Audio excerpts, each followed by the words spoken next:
Alright, nagpalabas tayo ng kalapati tungkol po sa kaalaman sa tinuro ko sa inyo, yung breeder po. Sabi ko papaliparin nyo minsan.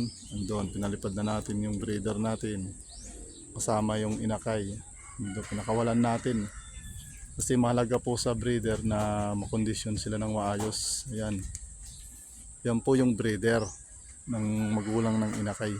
Malaga po kasi sa breeder na pinapakawalan natin sapagkat po yung breeder ay pag kinakawalan natin, open loop po siya. Yun, hindi po yun open loop, nakakulong po yun. Ang ginawa po natin ay pinapakawalan natin para may freedom po siya, maaarawan sila. Tapos madali siyang makondisyon, pwede natin isalang ulit yan kasi malaki na ang inakay. Ganun lang yun ang simple na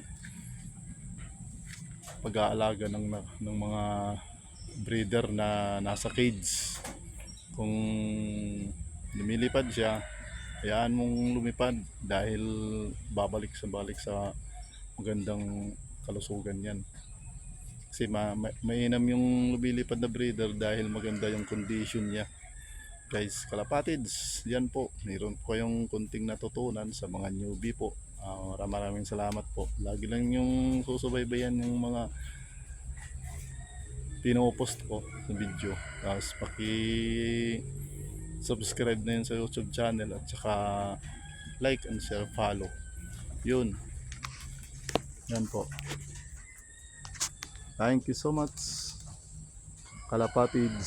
So, meron po kayong kunting natutunan. Yan po.